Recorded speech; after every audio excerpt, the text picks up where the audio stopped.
Alors bonjour tout le monde. Aujourd'hui nous allons aborder un sujet qui est tout simplement la réalisation d'un chargeur USB que j'ai réalisé il y a maintenant quelques temps. Euh, pour le réaliser, je me suis basé sur une vidéo de la chaîne Tronic Aventure réalisée par Tonin. Et j'aimerais bien préciser avant toute chose qu'il n'y a nullement du plagiat sur sa vidéo ni sa chaîne, du fait que j'ai demandé et obtenu son accord pour pouvoir utiliser son schéma, pour pouvoir faire la vidéo et faire une mise en pratique de sa réalisation. Car ici, je n'ai aucun mérite vis-à-vis de ce montage. La réalisation étant donc de Tonin. Et donc, voilà quoi. Ici, c'est grâce à lui que je connais un peu le système de fonctionnement d'un régulateur de tension. Euh, et pourquoi on en met un là. Donc voici. Ici, je préfère préciser ceci pour ne pas qu'on dise que oui voilà ce youtubeur il va chercher copier les vidéos d'autres youtubeurs. C'est nullement le cas.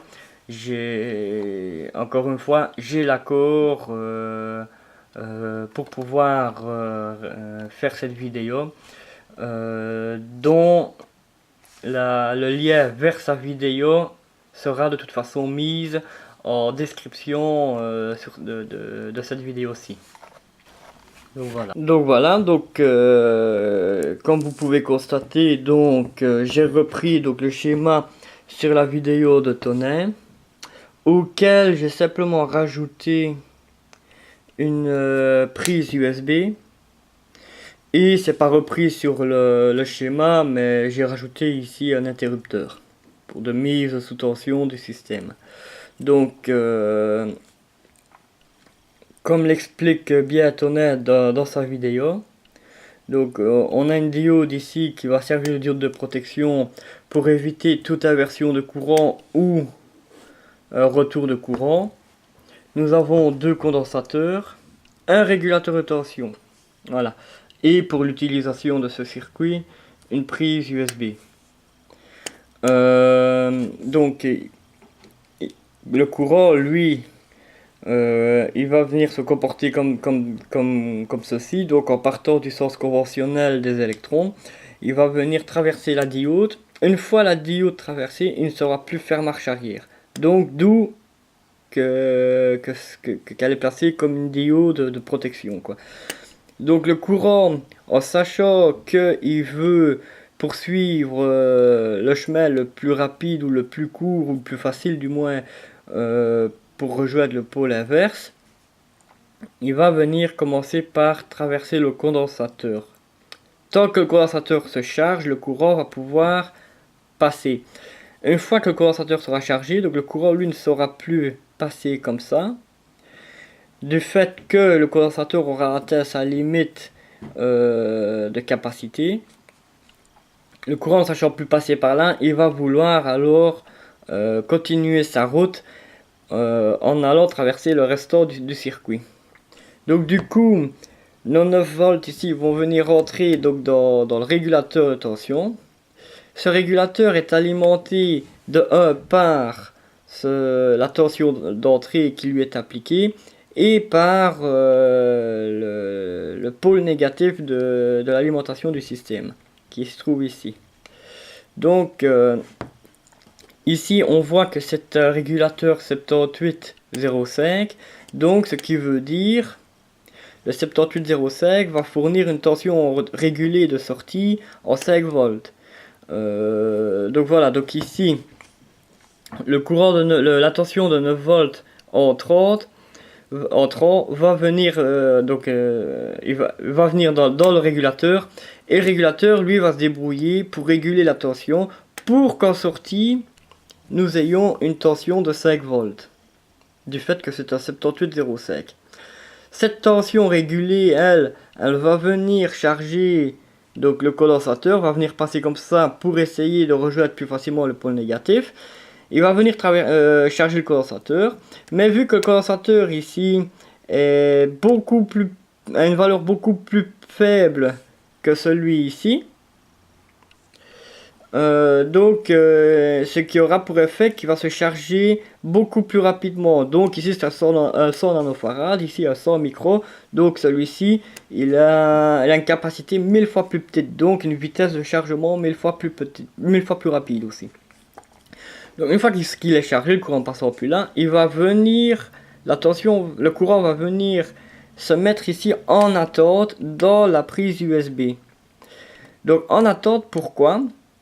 Parce que tant qu'on ne viendra pas charger un appareil USB ici, ben, le courant, lui, ben, il est bloqué ici. Il ne saura pas continuer sa route, quoi. Une fois qu'on aura branché un appareil ici, le courant, lui, va pouvoir traverser ainsi le circuit extérieur, revenir alors rejoindre le pôle négatif par la prise et ainsi rejoindre le pôle négatif de la pile. Donc tout simplement. Donc Tonnet dans sa vidéo explique que ces deux condensateurs sont utilisés pour filtrer le courant. Le 100 microfarad par contre je pense plus vite en cas de micro-coupure ici au niveau de la batterie, que le courant ne passant plus par là, ben, celui-ci va venir se décharger au travers du circuit et continuer momentanément à alimenter ce circuit tout en diminuant sa tension, quoi, le temps de la micro coupure, quoi. Et celui-ci ayant une valeur très faible, oui, je pense que ce serait plus pour filtrer le courant, la tension régulée sortante, pour avoir un courant beaucoup plus lisse pour venir charger donc, ou alimenter un appareil extérieur. Maintenant, attention, je peux me tromper, je ne suis que moi-même débutant en électronique, donc si je me trompe, n'hésitez pas à me faire la remarque par le biais des commentaires. Donc voilà quoi. Donc voilà. Donc ici je vais vous montrer un peu le circuit mis en pratique. Voilà. Donc je vais vous montrer un peu donc une démonstration du montage. Donc voilà. Donc ce que je vais commencer par faire, c'est brancher le câble USB sur mon téléphone. Donc voilà. Brancher ce câble sur ce chargeur USB. Comme ça. Voilà. Ouais, comme ça. Voilà. Et donc, je vais mettre ce chargeur sous tension. C'est parti. Donc voilà, on voit que le téléphone s'allume, on voit que la batterie est en charge. Et voilà, donc je vais éteindre pour bien vous montrer. Voilà, là on voit que la batterie n'est plus en charge. J'allume, la batterie est en charge. Voilà. Donc tout simplement, voilà un peu le côté pratique de ce circuit. Donc voilà pour ce qui est donc de cette vidéo présentant le chargeur USB fait maison par un débutant. Donc comme je l'ai précisé tantôt, tout le mérite ne me revient pas à moi, il revient tout simplement à Tonnet, car je me suis basé sur une de ses vidéos. J'ai voulu juste montrer par cette vidéo-ci donc un montage qu'il a pensé et réalisé, mais mis en pratique. Voilà, tout simplement. Donc moi, ce que je compte éventuellement faire plus tard, c'est mettre une prise jack ici, en parallèle avec le contact d'alimentation de la pile, pour pouvoir éventuellement brancher une alimentation 12 volts ici. Donc un transformateur qu'on branche sur le secteur, qu'on viendrait brancher ici, qui viendrait alors alimenter le, le régulateur de tension qui sortirait de toute façon, même si on met une tension plus élevée en entrée, en sortie on aura de toute façon une tension régulée de 5 volts. Donc ici on peut voir sur le régulateur il y a une petite lamelle là, en métal. C'est tout simplement pour venir y fixer ce qu'on appelle allez,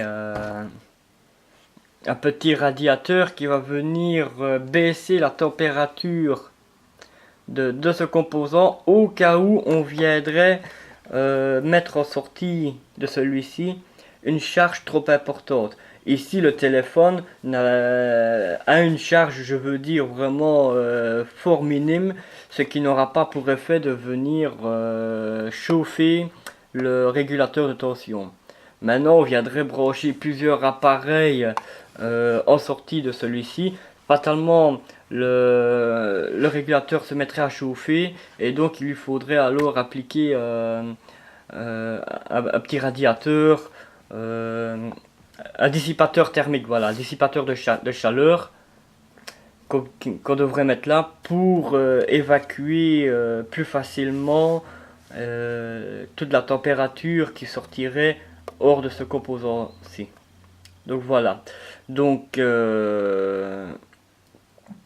ici, comme je vous expliquais, tout le mérite revient à Tonnet. Je n'ai aucun mérite sur cette vidéo, juste le fait que je voulais simplement une mise en pratique de sa réalisation, tout simplement, sans plus. Et donc voilà, donc je vous souhaite une bonne fin d'après-midi. Elle sera plus pour les prochaines vidéos de proto-électronique. Voilà, bye!